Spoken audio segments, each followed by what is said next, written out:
I'm Faith, 34 years old, and for 12 straight months, my own family called me a thief, a manipulator, and a heartless woman who stole from a dying old man.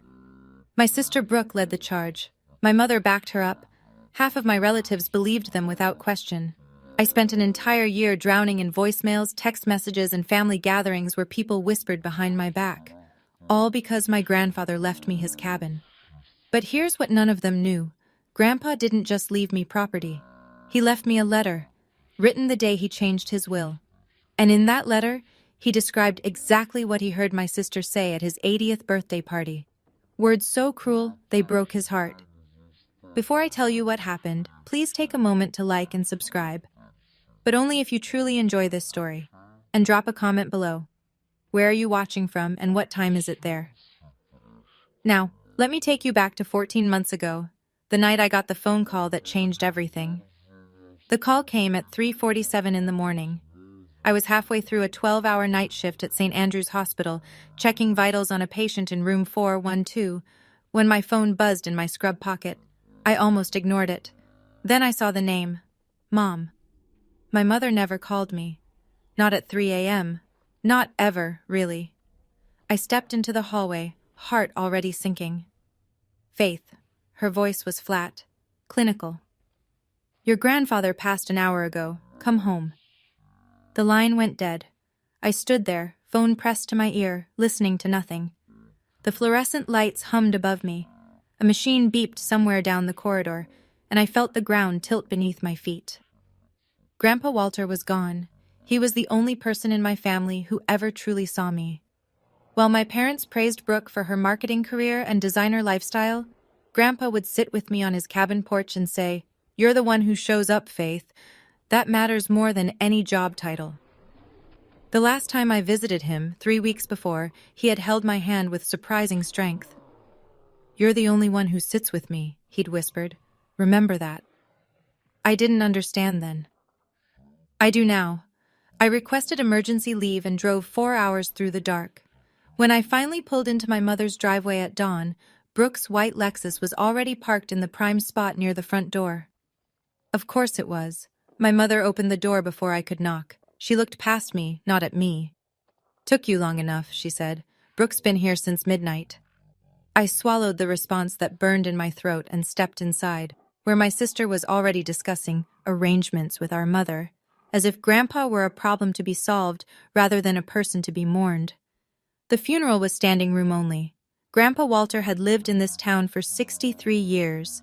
He'd coached Little League, volunteered at the fire department, and lent money to neighbors who never paid him back. Everyone loved him. Everyone except, apparently, the people who should have loved him most. I stood in the back corner of the reception hall, watching my sister work the room.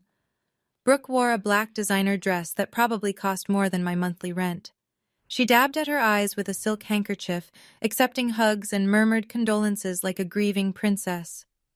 "She must be devastated," I heard Cousin Linda whisper to Uncle Robert. She was always so close to Walter. Close. Brooke visited Grandpa twice in 5 years. I drove out to his cabin every single week, but I didn't correct them. What was the point?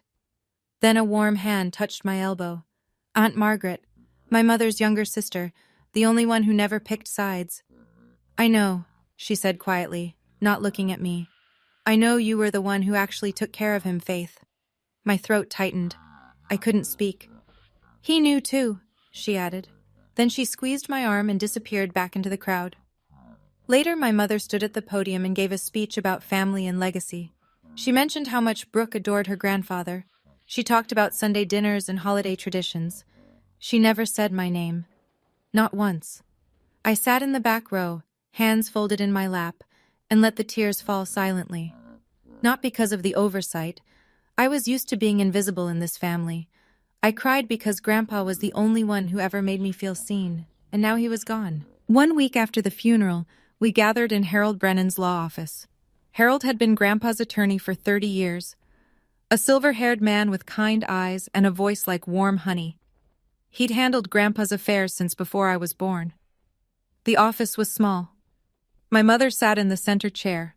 Brooke flanked her right side, tapping manicured nails against her designer purse. I took the seat furthest from them both. "Thank you all for coming," Harold began, adjusting his reading glasses. Walter was very specific about his wishes. He read through the standard items first. Grandpa's savings account, approximately $42,000, would be split equally between his two granddaughters, personal effects distributed according to a separate list. Then Harold paused. He looked up, directly at me. "And finally, regarding the cabin property on Miller Lake." Brooke leaned forward. My mother straightened in her chair.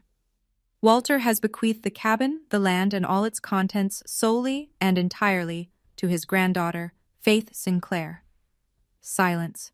Then Brooke shot to her feet. "That's impossible," her voice cracked. "There must be a mistake. Grandpa would never—" "There is no mistake, Ms. Sinclair." Harold's tone remained calm but firm. "This will was updated 11 months before Walter's passing.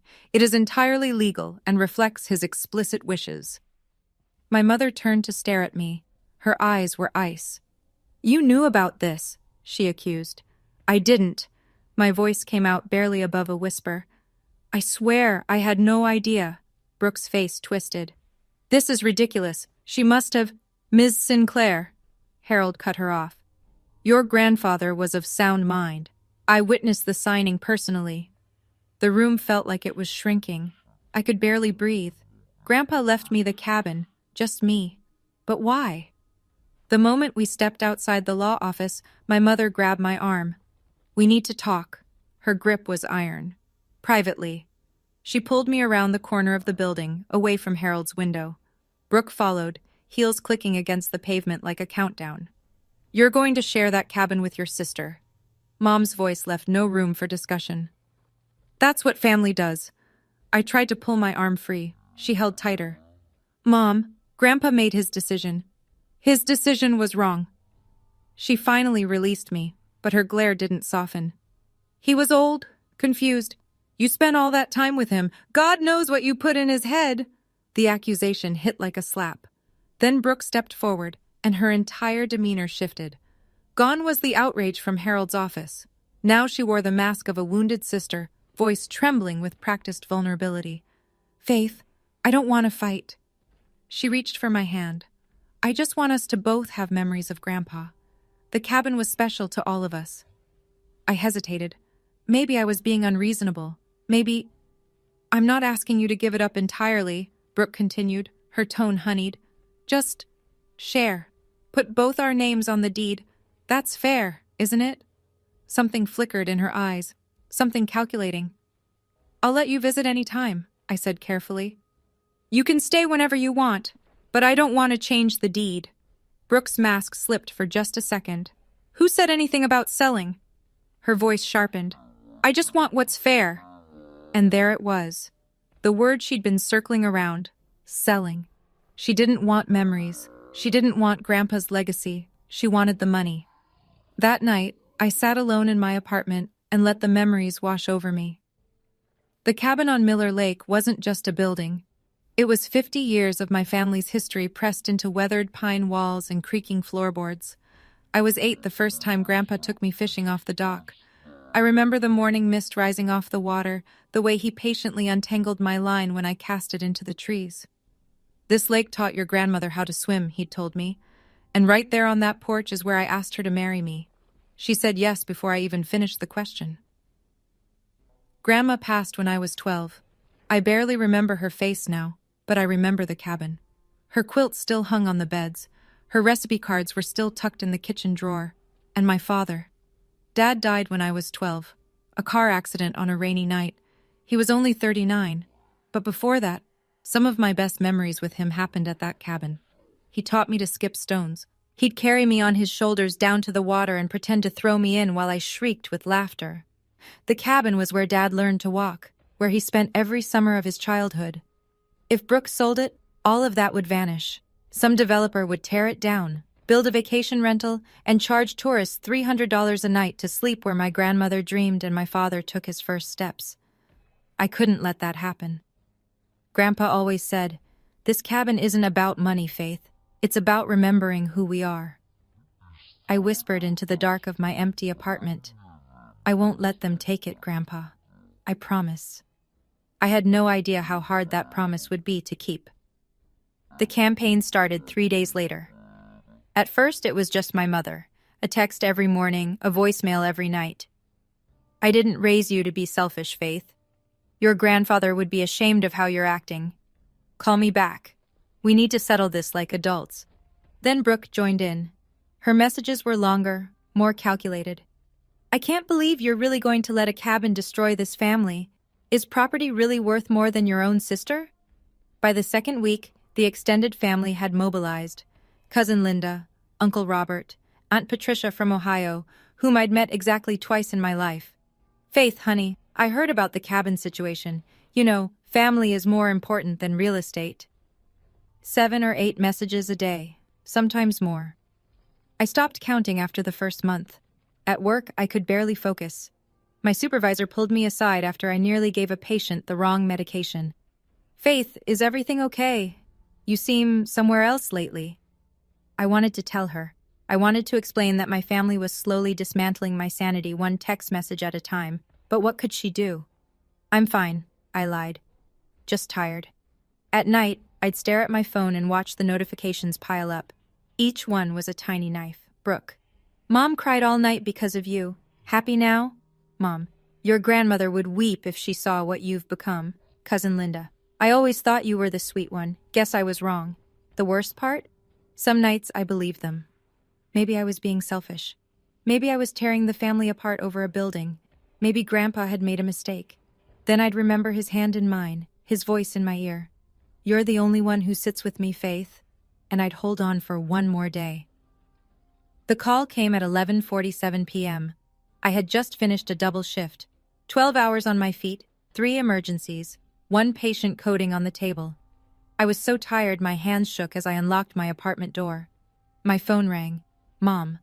I almost didn't answer. But guilt, that old familiar companion, made me swipe accept. Faith. Her voice was thick, trembling. I can't sleep. This is killing me. I leaned against my kitchen counter, too exhausted to sit down. Mom, it's almost midnight. Your sister is falling apart. She cut me off. She's not eating. She's not sleeping. She loved your grandfather just as much as you did, and you're treating her like a stranger. I pressed my palm against my forehead. Mom, I offered to share the memories. I said she could visit any time. Listen to yourself. Her voice rose. You sound like a lawyer. When did you become so cold? When did you stop caring about your own family? The words landed like punches, each one deliberate, each one designed to wound. I'm not trying to hurt anyone, I managed. I'm trying to honor what Grandpa wanted. What Grandpa wanted. She laughed bitterly. You think you knew him better than his own daughter? Better than Brooke? Yes, I thought. I did. But I didn't say it. Silence stretched between us. Then my mother's voice dropped to something cold and final. I don't know who you are anymore, Faith. Your father would be ashamed of you. The line went dead. I stood there in my dark kitchen, phone still pressed to my ear, listening to nothing. Then I slid down against the cabinet and cried until I had nothing left. She always knew exactly where to strike, and she never, ever missed. 2 weeks later, my mother summoned me to her house. A family meeting, she called it. Just the 3 of us, to talk like civilized people. I should have known better. I walked into her living room to find Brooke already seated in the armchair, legs crossed, expression perfectly composed. My mother stood by the fireplace like a general surveying a battlefield. Sit down, Faith. Mom gestured to the couch. Let's be adults about this. I sat. I waited. Brooke spoke first, her voice dripping with false reasonableness. I don't want to fight anymore. I just want fairness. Then respect Grandpa's wishes, I said quietly. His wishes were influenced. Brooke leaned forward. He wasn't thinking clearly at the end. My stomach dropped. Are you saying he was mentally incompetent? Nobody's saying that, Mom interjected quickly. We're just saying, you spent so much time with him, you could have... Could have what? I kept my voice steady, but my hands were shaking. Manipulated a dying man? Is that what you think I did? Silence. Brooke looked away. Mom pressed her lips together. No one's accusing you of anything, Brooke finally said. but her eyes told a different story. I stood up. "You are accusing me. You've been accusing me for weeks." I grabbed my purse. Grandpa knew exactly what he was doing, and if you can't accept that, then this conversation is over. "Faith," Mom stepped toward me. "No." I held up my hand. "I've spent my whole life being the one who gives in, the one who keeps the peace. Not this time." I walked out the front door without looking back. My hands didn't stop shaking until I was halfway home, but for the first time in weeks, I felt something other than defeat. I felt angry. 3 days later, I drove to Aunt Margaret's house. She was the only person in my family who hadn't joined the crusade against me, the only one who still answered my calls without an agenda. She lived in a small bungalow on the edge of town, surrounded by rose bushes she'd been cultivating for 30 years. When I pulled into her driveway, she was already standing on the porch with 2 cups of tea. "You look terrible," she said matter-of-factly. "Come inside."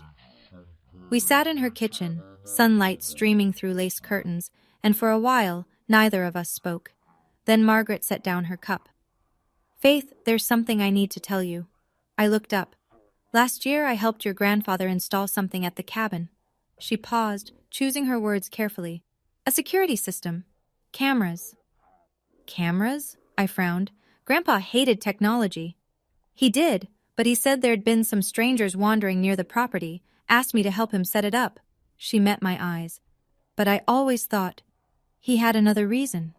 My heart beat faster. "What do you mean?" Margaret shook her head slowly. "I don't know exactly, but your grandfather was sharp, Faith. Sharper than anyone gave him credit for. He saw things. He noticed things." She reached across the table and squeezed my hand. "You should go to the cabin. There might be something there he left for you." "Like what?" "I don't know." She released my hand. "But Walter loved you more than anyone in this family, and he wasn't the type to leave you defenseless."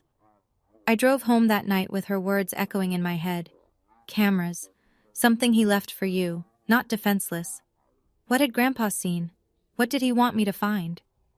I drove to the cabin the following Saturday. It was my first time there since Grandpa died. I'd been avoiding it, I realized, afraid of what it would feel like to walk through those rooms without him. But Aunt Margaret's words wouldn't leave me alone. The cabin looked exactly as I remembered. Pine walls weathered silver by decades of sun and rain. The porch where Grandpa used to sit with his morning coffee. The dock stretching out over Miller Lake like an arm reaching for the horizon. Inside, the air smelled like cedar and old books. Grandma's quilt still covered the beds. The kitchen still held her recipes in a tin box by the stove. I found myself drifting toward Grandpa's study, a small room at the back of the cabin where he'd spent hours reading, writing, thinking. His desk sat by the window, overlooking the lake. I lowered myself into his chair, running my fingers over the worn wood. Then I opened the top drawer. Papers, old receipts, a faded photograph of Grandma, and beneath it all, a white envelope with my name written in Grandpa's careful handwriting. For Faith, to be opened when you need strength. My hands trembled as I broke the seal. Inside was a letter, handwritten, dated 11 months before his death, the same date Harold mentioned when the will was changed. I began to read. "My dear Faith, if you're reading this, it means I'm gone, and they're giving you a hard time about the cabin. I knew they would. That's why I'm writing this now, while my mind is still clear and my hands still steady. There's something you need to know about your sister, something I saw with my own eyes." I stopped breathing. What did he see? 2 months after the will reading, Aunt Patricia hosted a birthday dinner at her house. I almost didn't go, but staying away would only give them more ammunition. "See? She's avoiding the family. Guilty conscience." So I went. I arrived 20 minutes late. My shift at the hospital ran over, and the moment I stepped through Patricia's front door, I felt it. That particular silence that falls when everyone has been talking about you. Brooke stood in the center of the living room, surrounded by cousins and aunts. She paused mid-sentence when she saw me. "Faith." Her smile didn't reach her eyes. "We were just discussing the cabin situation." I kept my voice calm. "Were you?" "I was explaining to everyone how you refused to even consider sharing." Brooke tilted her head, playing the wounded sister to perfection. "After everything Grandpa did for both of us." I felt 20 pairs of eyes turn toward me, judging, waiting. I'm honoring Grandpa's wishes, I said quietly. He made his decision. Brooke laughed, a brittle, practiced sound. See? She doesn't care about family. She turned to the crowd. She only cares about real estate. A few people chuckled. Someone whispered something I couldn't hear. Cousin Linda stepped forward. Faith, honey, is it true you're keeping the whole cabin? Grandpa left it to me. Yes. And you won't share with your own sister? I opened my mouth to explain, about the visits, about the memories, about what the cabin meant. But Brooke cut me off. She's changed, Brooke announced to the room. Money changed her. The words hit like stones. I grabbed my purse. I didn't trust myself to speak without crying. I should go, I managed. I left before they could see the tears. But I heard Brooke's voice follow me out. See what I mean? That night I sat on my apartment floor and read Grandpa's letter from beginning to end. The first part was gentle. He wrote about his love for the cabin, his memories with Grandma, his hopes that I would preserve it for future generations. Then the tone shifted. Faith, at my 80th birthday party, something happened that I never told anyone. It was around 9 o'clock. The party was winding down. My back was hurting, so I stepped outside to get some air. I walked around to the side porch, the one facing the lake. That's when I heard voices. It was Brooke. She was talking to that friend of hers, the blonde one with the loud laugh. They were standing by the railing smoking cigarettes. They didn't know I was there. I heard Brooke say. My hands were shaking so badly I could barely hold the paper. She said, God, how much longer is he going to hang on? This place is worth at least $350,000. Her friend laughed. Then Brooke said, and Faith, I will never forget these words. I wish he would just die already so we can sell this place. I stood there in the dark, listening to my own granddaughter wish me dead. I didn't confront her. What would be the point? But the next week, I called Harold and changed my will. The cabin is yours, Faith. Not because Brooke doesn't deserve it, though she doesn't, but because you were the only one who ever saw me as a person. Not a burden, not a price tag, just your grandfather. P.S. Check the security system. I recorded everything. I set the letter down. My chest felt hollow, empty. Grandpa heard her. He stood there in the dark and heard his own granddaughter wish him dead, and he never said a word. The next morning I drove back to the cabin. I called Aunt Margaret on the way. The security system, I said. Where does it store the footage? She was quiet for a moment, then. There's an external hard drive. He kept it in the closet of his study, inside a shoebox. I found it exactly where she said. A small black device, dusty but intact. I plugged it into my laptop with trembling fingers. The interface was simple, organized by date. I scrolled back to Grandpa's 81st birthday, found the exterior cameras, found the timestamp 9:47 p.m. I pressed play. The footage was grainy but clear enough. The side porch came into view. Two figures stood by the railing, cigarettes glowing orange in the dark. Brooke and her friend Jessica. I turned up the volume. Honestly, the upkeep on this place must be insane. Jessica's voice crackled through the speakers. Tell me about it. Brooke exhaled smoke. And he just sits here deteriorating while this property loses value every year. Can't you just talk to him? Brooke snorted. He's stubborn. Won't sell. Won't even discuss it. A pause. Then Jessica. What's the place worth? At least $350,000? Maybe more with the lakefront. Damn. Another pause. Then Brooke's voice, clear as glass. God, I wish he would just die already so we can finally cash out. Jessica laughed. Morbid, but fair. I'm serious. The longer he holds on, the more money we're losing. I stopped the video. My hands weren't shaking anymore. Something had settled inside me. Something cold and certain. I backed up the video onto a USB drive, then another, then emailed a copy to myself. Brooke thought she could erase the truth. She had no idea who she was dealing with.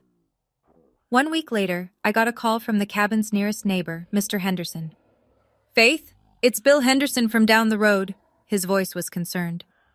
I saw someone at your grandfather's cabin earlier. Didn't look like you. My blood ran cold. What did they look like? Blonde, drove a white car, fancy looking. Brooke. I called the police and drove down immediately. By the time I arrived, a deputy was already there, taking notes. No signs of forced entry, he told me. But someone definitely went through the place. Drawers pulled out, closets ransacked. I walked inside, my heart pounding.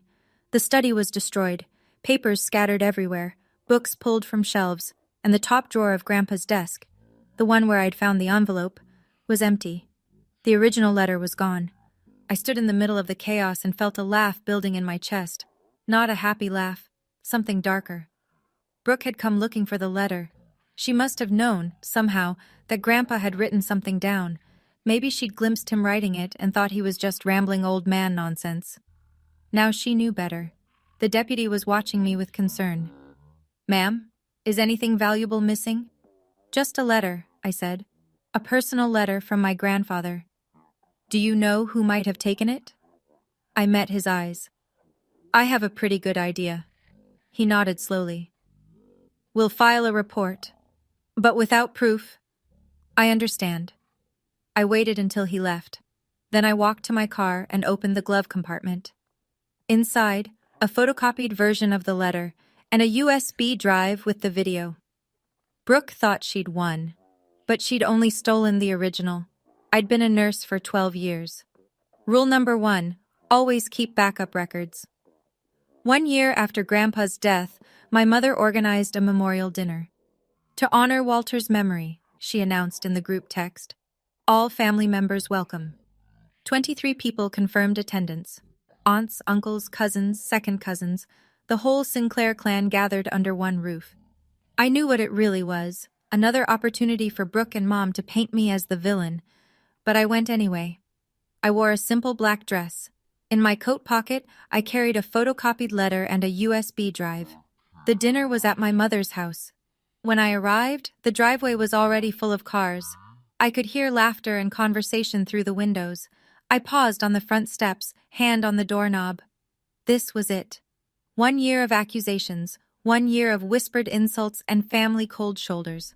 1 year of being called heartless, selfish, a thief. Tonight, it ended. One way or another. I walked inside. The living room was packed. Candles flickered on the mantel beside a framed photo of Grandpa. People balanced plates of food and glasses of wine. The air smelled like roast chicken and expensive perfume. Brooke spotted me first. She stood near the fireplace, looking confident and relaxed. Why wouldn't she? She'd destroyed the letter. She thought she was safe. My mother approached me before I could take off my coat. "Faith," her voice carried across the room. Several conversations paused. "After a whole year, have you finally reconsidered your position on the cabin?" I met her eyes. Then I looked at Brooke, who was watching with barely concealed smugness. "I've thought about it a lot, actually," I said calmly. "In fact, there's something Grandpa wanted everyone to know." Brooke's smile flickered. "Since we're all here together," I continued, "I think now is the perfect time. Now I want to pause here for a moment. If you've ever been in a situation like this, where your own family turns against you, where you're holding a truth that could change everything, you know exactly what Faith is feeling right now. What would you do? Would you read the letter? Or would you walk away and keep the peace? Comment below. I want to hear your thoughts. And if you're enjoying this story, hit that like button. It really helps. Now, back to the memorial dinner. I reached into my coat pocket and withdrew the letter. The room went quiet. "Grandpa left me a letter," I said, my voice steady. "He wrote it the same day he changed his will. I found it at the cabin, in his desk drawer." Brooke's face drained of color. "Where did you—" "Interesting story, actually." I looked at her directly. "Someone broke into the cabin last week and stole the original, but I'd already made copies." My mother stepped forward. "Faith, what is this about?" "It's about the truth, Mom." I unfolded the paper. "Something Grandpa wanted all of you to hear." I began to read. "My dear Faith, if you're reading this, it means I'm gone, and they're giving you a hard time about the cabin." I read through the beginning. The room stayed silent. Then I reached the part about the birthday party. I heard Brooke say, "God, how much longer is he going to hang on?" This place is worth at least $350K. Gasps. Someone dropped a wine glass. It shattered against the floor, but no one moved to clean it up. Then Brooke said, and Faith, I will never forget these words. I wish he would just die already so we can sell this place. Brooke shot to her feet. That's a lie. Her voice cracked. She made it up. She forged that letter. I folded the paper calmly. I also have a video. Grandpa installed security cameras at the cabin last year.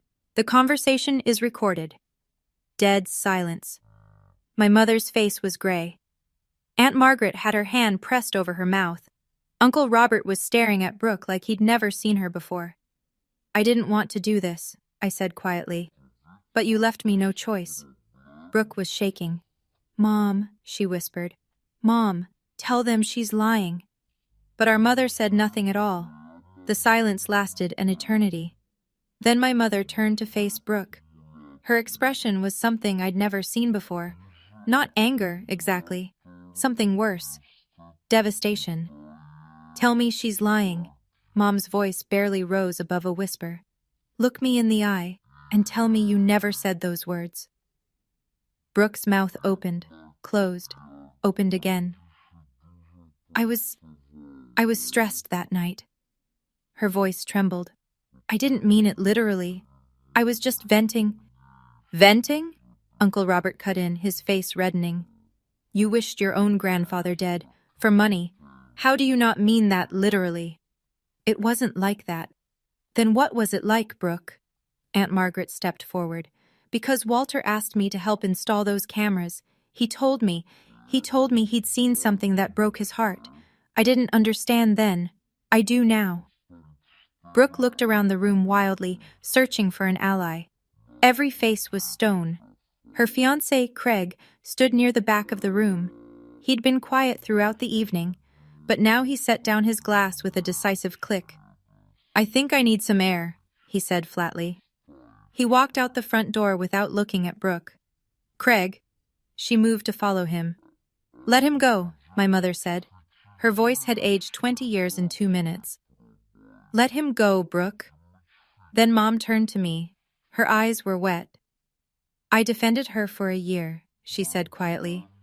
A whole year. I called you names. I said terrible things. And this whole time, she couldn't finish. Brooke stood alone in the middle of the room, surrounded by family who now looked at her like a stranger. For the first time in my life, I watched my sister have no one on her side. I wish I could say it felt good. It didn't.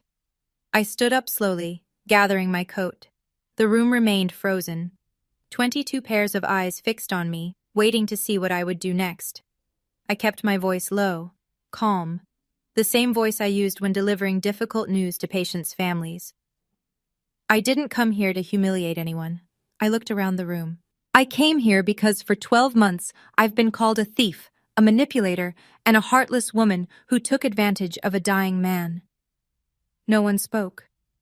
Grandpa left me the cabin because he knew I would protect it.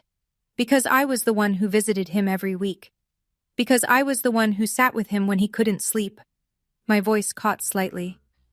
And because he knew that some people only saw him as a price tag. I turned to Brooke. She looked smaller somehow, diminished. You will always be my sister, I said quietly. Nothing changes that. But you are not welcome at the cabin. Not anymore. Brooke's face crumpled. Then I looked at my mother. Mom, I love you. I've spent my whole life trying to earn your approval, trying to be good enough. I took a breath, but I can't keep setting myself on fire to keep everyone else warm. I need you to see me, really see me, not as the disappointing daughter, not as Brooke's shadow, as Faith. My mother's lips trembled. She reached out a hand toward me, then dropped it. I need time, I said. We all do. I walked to the door, paused with my hand on the knob. The cabin will stay in the family. Anyone who wants to visit and honor Grandpa's memory is welcome. I didn't turn around. But from now on, I decide who that includes. I walked out into the cold night air. I didn't look back. The fallout came faster than I expected. 3 days after the memorial dinner, Aunt Margaret called with news. Craig broke off the engagement, she told me. Packed his things and left Brooke's apartment yesterday. I closed my eyes. How is she? Devastated. Blaming everyone except herself. Margaret paused. Faith, don't feel guilty. This isn't your fault. I know. But knowing and feeling were different things. The family had fractured. Texts flew back and forth. Some people defending Brooke. She was just stressed. Others horrified by what she'd said. Who says that about their own grandfather? My mother hadn't spoken to anyone since the dinner. According to Margaret, she'd locked herself in her bedroom and refused phone calls. A week later, my phone buzzed with messages I never expected. Cousin Linda. Faith, I'm so sorry for how I treated you. I had no idea. Uncle Robert. Your grandfather was right about you. I should have listened. Even Aunt Patricia from Ohio. I owe you an apology. We all believed the wrong person. I read each message with mixed emotions. Gratitude, sadness, a strange hollowness. This was what I'd wanted, wasn't it? To be believed, to be vindicated. But victory felt nothing like I'd imagined. My family had broken apart. My sister was alone. My mother was lost in grief and shame. I'd won. So why did it feel like everyone had lost? That night, I sat in my apartment with a cup of cold tea and stared out the window at nothing. I didn't want this, Grandpa, I whispered to the dark. I just wanted the truth. But the truth I was learning had a cost, and now we were all paying it. 2 weeks after the memorial dinner, Brooke texted me. We need to talk. I stared at the message for a long time. Part of me wanted to ignore it. Part of me, the part that still remembered us as little girls building sandcastles at the lake, wanted to hope.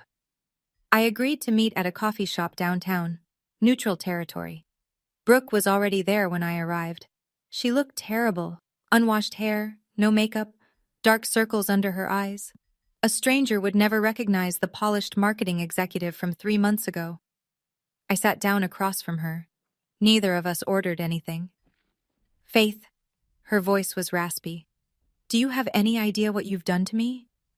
I blinked. What I've done to you? Craig left me. The whole family thinks I'm a monster. Aunt Patricia uninvited me from Thanksgiving. Her eyes filled with tears. My entire life is falling apart, and it's your fault. I let out a slow breath. Brooke, I didn't make you say those words about Grandpa. I was venting. She slapped her palm on the table. Everyone says things they don't mean. It was one comment. At his birthday party, I kept my voice level.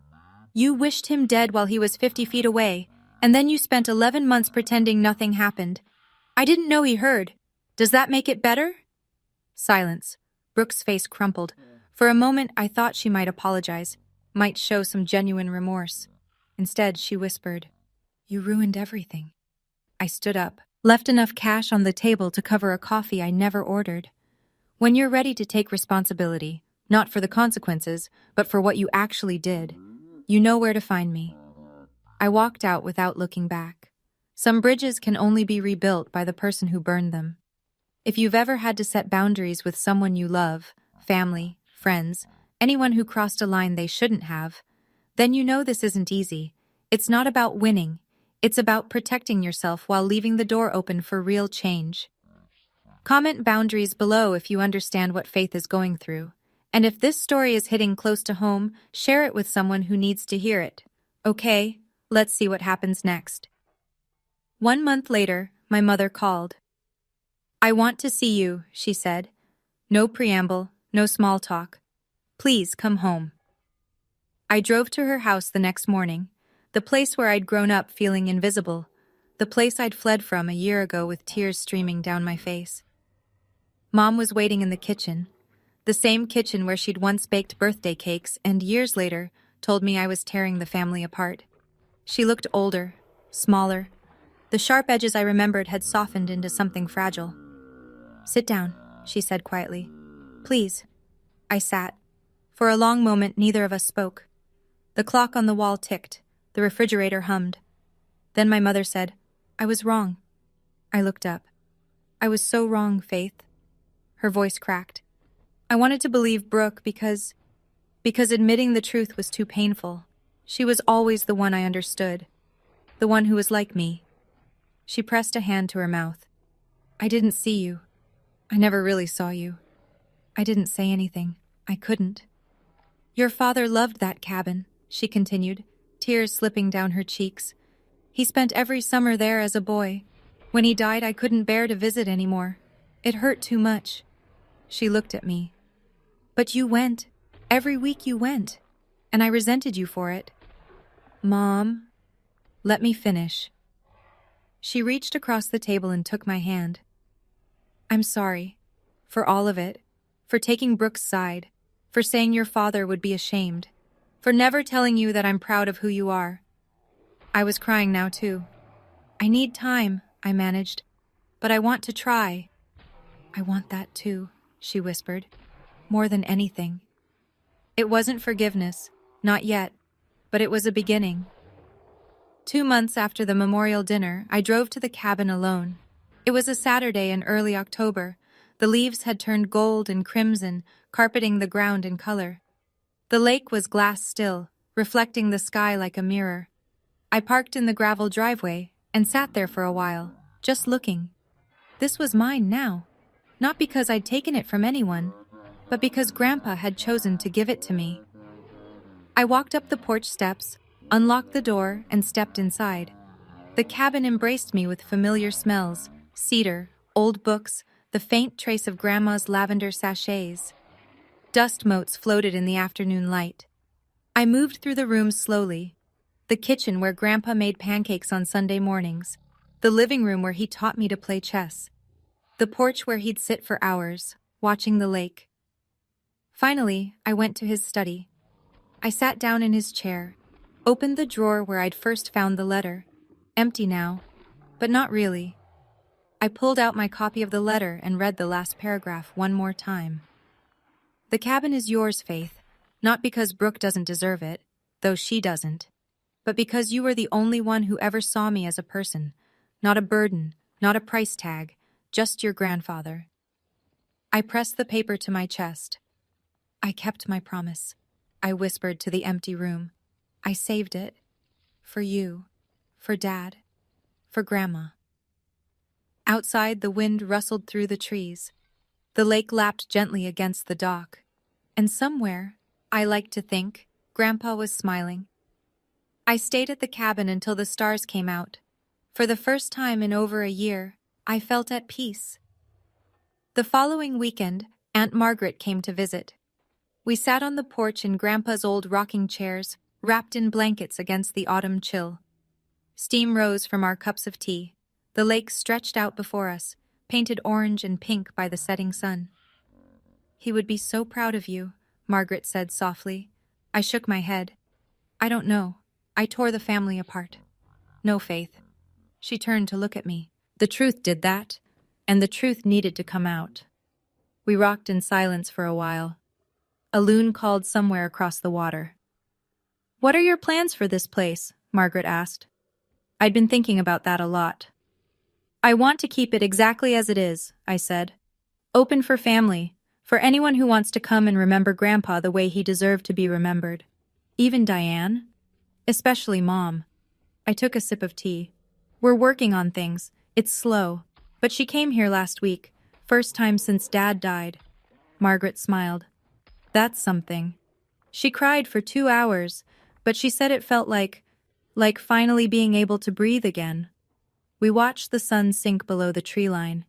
You know, Margaret said, your grandfather set boundaries too. Did you know that?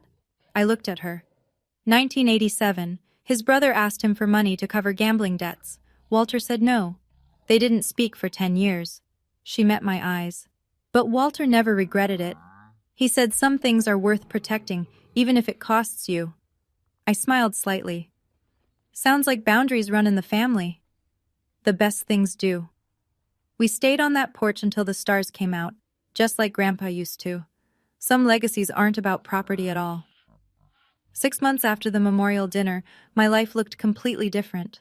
I still worked at St. Andrew's, still pulled 12-hour shifts and held patients' hands when they were scared. But now, every weekend, I drove to the cabin. Sometimes I went alone. I'd read on the porch, fish off the dock, fall asleep to the sound of wind in the pines. Sometimes Mom came with me. Our conversations were still careful, still healing, but she laughed now. She talked about Dad without crying. She even brought some of his old fishing gear out of storage. He would have wanted it here, she said, where it belongs. Other family members started visiting too. Uncle Robert brought his grandkids to swim in the lake. Cousin Linda helped me repair the dock. Even Aunt Patricia made the trip from Ohio. I judged you unfairly, she told me. I hope you can forgive me someday. I already have, I said. And I meant it. Brooke never reached out again. According to Margaret, she moved to another city, started over somewhere no one knew her name. I hoped she found peace, genuinely hoped it. But I'd stopped waiting by the phone. Some relationships can't be rebuilt until the other person is ready to do the work. One Sunday afternoon, I hung a small wooden sign by the cabin door. I'd carved it myself, letter by letter. Where love lives, memories stay. I stepped back and looked at my work. This cabin held 50 years of my family's history. Grandma's laughter, Dad's first steps, Grandpa's quiet wisdom, and now, finally, my own story. Not the story of the daughter who was overlooked, not the thief, not the villain, just Faith, the one who stayed, the one who was seen. It was almost sunset when I settled into Grandpa's rocking chair one last time. The lake was gold. The trees were black silhouettes against a burning sky. Somewhere nearby, a woodpecker tapped its evening rhythm. I thought about the past 18 months, about that phone call at 3:47 a.m., the funeral where no one said my name, the will reading that turned my world upside down, the endless texts, the sleepless nights, the moment I almost believed I was the villain they said I was. And then the letter, the truth, the dinner where everything changed. I thought about Brooke, somewhere out there starting over, about Mom, finally learning to see me, about all the family members who had apologized, reconnected, rebuilt. I thought about Grandpa. You knew, I said to the empty air. Didn't you? You knew they would come after me. You knew I'd need proof. The wind picked up slightly, rustling through the leaves like a whisper. You didn't just leave me a cabin, Grandpa. You left me permission. Permission to stop shrinking myself for people who would never appreciate it. Permission to protect what matters. Permission to be seen, finally, as who I really am. I closed my eyes and let the evening wash over me. A year ago, I would have given anything to go back in time, to avoid the pain, the accusations, the family fractures. Now, I wouldn't change a thing, not because it was easy, but because on the other side of all that pain, I found something I'd been searching for my whole life, myself, the woman who stands up, the woman who tells the truth, the woman who sets boundaries, not out of anger, but out of love. Grandpa saw her before I did, but now, finally, I see her too. If you're still here, listening to my story, I want to tell you something. Maybe you're going through the same thing right now. Maybe your family has turned against you for standing your ground. Maybe you've been called selfish for setting a boundary. Maybe you're lying awake at night wondering if you're the bad guy. You're not alone. I spent 34 years being the good daughter, the quiet one, the one who never made waves. And you know what it got me? Overlooked, dismissed, blamed for things I didn't do. It took losing my grandfather to find my voice. Here's what I learned. 1. Silent kindness is eventually seen. Not always by the people you want to notice, but the right people, the ones who matter. They see it. They remember. 2. Setting boundaries isn't selfish. It's self-respect. And it's not just for you. It's for the relationship too. A relationship without boundaries isn't love. It's exploitation. 3. The truth can hurt, but living in lies hurts more. Sometimes you have to burn things down before you can rebuild them stronger. Grandpa didn't just leave me a cabin. He left me a lesson. Don't let anyone take that from you. He wasn't talking about property. He was talking about my sense of self, my worth, my right to be seen. Don't let anyone take that from you either.